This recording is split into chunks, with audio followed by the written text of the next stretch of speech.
Hello everyone, কেমন আছো তোমরা সবাই? আর এখন বাজে 3:35 আর এখন আমরা ঘুম থেকে উঠেছি। অ্যাকচুয়ালি এখন না, আমি উঠেছি পুরো 3টেতে ঘুম থেকে উঠেছি। আর এখন ভিডিওটা চালু করছি। আর আগের ভিডিওতে তোমাদেরকে বলেছিলাম যে শ্রাবণ মাসের প্রথম সোমবার হচ্ছে আজকে, আর আজকে আমরা যাবো রায়পাড়াতে জল ঢালতে। তাই এখন আমরা তাড়াতাড়ি উঠে পড়েছি, কারণ নরঘাটে যাবো, নরঘাটে নদী থেকে জল নিয়ে তারপর মন্দিরে যাব। আর মন্দিরে যেহেতু প্রচুর ভিড় হয়, তার জন্য একটু তাড়াতাড়ি যাওয়ার চেষ্টা করছি, ভোর ভোর যেই ঢালবো তার জন্য আমরা তাড়াতাড়ি উঠে পড়েছি।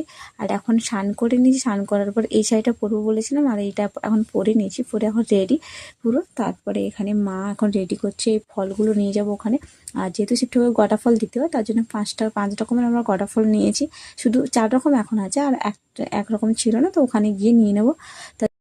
দাদা এখানে স্নান করে বাড়ির ঠাকুরে পুজো দিয়ে দিয়েছে।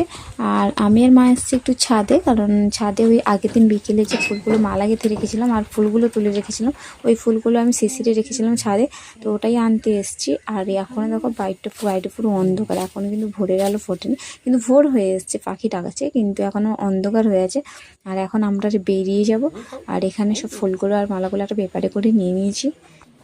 আর এখানে আমি একটা প্লাস্টিকের বড় ঘর নিয়েছি, আর তাম্বার একটা ঘর নিয়েছি, কারণ বাইকে করে যাব তো জল এত দূর থেকে নিয়ে আসবো, যদি পড়ে যায়, তার জন্য একটা প্লাস্টিকের ঘর নিয়েছি, আর তাম্বার একটা ঘর নিয়েছি।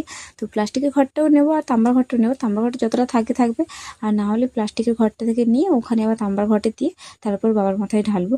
তো তার জন্য এখানে সবাই মিলে রেডি হয়েছে, আর দাদা গিয়েছে কাকিমাকে ডাকতে, আর আমি আর মা এখানে দাঁড়িয়ে আছি এখন। আর এখন আমরা সবাই মিলে বেরিয়ে পড়েছি, আর দেখো আস্তে আস্তে ভোরও হয়ে এসছে, সূর্যের আলো আস্তে আস্তে দেখা যাচ্ছে। আর আমরা এখন বাইকে করে যাচ্ছি, আমি দাদা কাকিমা 3জন মিলেই যাচ্ছি। আমরা এখন চলে এসেছি নরঘাটের মানে নদীর ঘাটের পাশে। আর আমরা যখন ঘাটের পাশে আসি তখন অলরেডি মানে দিনের আলো ফুটে গেছে। আর কিন্তু একটা ব্যাপার হলো, যেখানে ঘাটটা আছে ওখানে না জল অনেকটাই নিচে নেমে গেছিলো, মানে ঘাট থেকে অনেকটাই নিচে নেমে গেছে। আর আমরা যখন ওখানে যাই, ওখানে একজনে কেউ ছিল না, পুরো ফাঁকা ছিল। আর আজকের দিনটায় মানে নদী থেকে অনেকেই জল নিয়ে যাবে ভোলানদীর মাথায় ঢালার জন্য, এমনকি আমাদের রায়পাড়াতেও অনেকে এখান থেকে নিয়ে যাবে জল নিয়ে ওখানে ঢালবে। কিন্তু আমরা যখন যাই তখন পুরো ফাঁকা ছিল। আর ওখানে ঘাটের সামনে এই শিব ঠাকুরের মূর্তি ছিল, ওখানে আমরা সবাই মিলে প্রথমে জল তুলে ওখানে একটু ঢাললাম, ঢালার পরে তারপরে আবার জল নিয়ে আমরা তারপরে বেরিয়ে চলে এসেছি। তারপরে মন্দিরে এসে আমরা এখানে একটা প্রসাদ নিলাম। আর আমরা যখন মন্দিরে যাই তখন মন্দির অলরেডি পুরো ফাঁকাই ছিল, এমনকি বামুন মশাইও আসেনি তখন, মাত্র মন্দির ধোয়াধুয়ি করছে।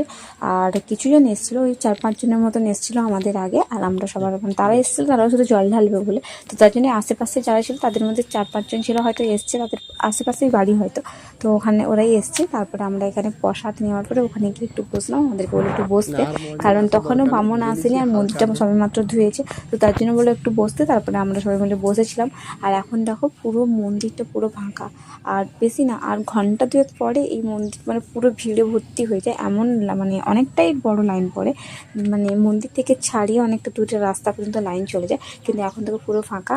আর এই বছর আমরা প্রথম মানে সবার আগে এসেছি আর জল ঢালবো ভোর ভোর, কারণ প্রত্যেক বছর মানে পরপর 2 বছর আগে এসেছি, 2 বছরের দেরি করে যেতাম, তার জন্যে ওই জল ঢালতে আমাদের মানে 2-2:30 বেজে যেত, বাড়ি আসতে 3-3:30 বেজে যেত।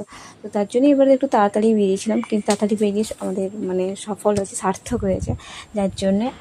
আর একটা সময় হয়েছে, যেটা আজকে সকাল সকাল আসবো বলে আমি কিন্তু কোনো ঘুম থেকে ওঠার জন্য কোনো অ্যালার্ম দিইনি, কিন্তু হঠাৎ আমার ফোনে পুরো 3টেতেই আমার ফোনে কিন্তু অ্যালার্ম বেজেছিলো, কিন্তু আমি জানি না কী হবে, হয়তো আগে কোনো দিন দিয়েছি, সেটা হয়তো আজকে বেজে গেছে কোনো কারণে, সেটাই হয়তো হতে পারে, বা ভগবানের আশীর্বাদে হয়তো হতে পারে অ্যালার্মটা বেজে গেছে। তো তার জন্য আমি তাড়াতাড়ি উঠে পড়েছিলাম। আর আজকের সকাল সকালে মন্দিরে এসে পুজো দেওয়ার একটা আলাদা অনুভূতিও হচ্ছে, খুব ভালোও লাগছে।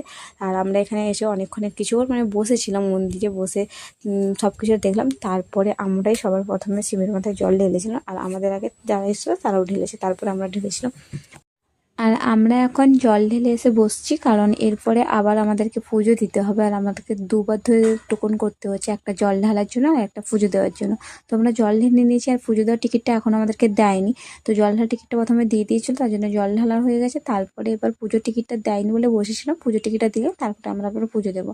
তো এখানে আমরা বসে গেছিলাম, আর যারা মানে আমাদের অনেক পরে এসছে, তারা কি করেছে পুজোর টিকিট যেখানে দেওয়া হয় ওখানে লাইন দিয়ে দিয়েছে। তো আমরা বুঝতে পারিনি। তারপরে যখন দেখি না লাইন পড়েছে, তখন ওরা গিয়ে আবার দাদা গিয়ে আবার ওখানে লাইন দিল, লাইন দিয়ে নিয়ে এসে টিকিট করে নিয়ে এসছে। নিয়ে আসার পরে তারপরে আমরা পুজো দিলাম। আর আমরা যখন পুজো দিতে পারি তখন অলরেডি লাইন পড়ে গেছে বিশাল বড়, এই দেখ কত লোক হয়ে গেছে। আর এখানে লাইনও পড়ে গেছে। আর আমি এখানে তারপরে আমরা সবাই মিলে গিয়ে ওখানে পুজো দিলাম। পুজো দিয়ে এসে তারপরে বাইরে বসেছিলাম, কারণ ঠাকুমা মন্টির ওরা একটু দেরি করে গিয়েছিলো, ওদের জন্যই বসেছিলাম। তো তারপরে ওখানে পুজো দেওয়ার শেষে কিছুক্ষণ বসার পরে আমরা আবার সবাই মিলে বাড়ি চলে এসেছি। তো চলো আজকে ভিডিওটা এখানে শেষ করছি, দেখা হচ্ছে নেক্সট কোনো ভিডিওতে। আর ভিডিওটি ভালো লাগলে অবশ্যই একটা লাইক করবেন, কমেন্ট করবেন কেমন হয়েছে। তো চলো আজকের মতন সবাইকে টাটা।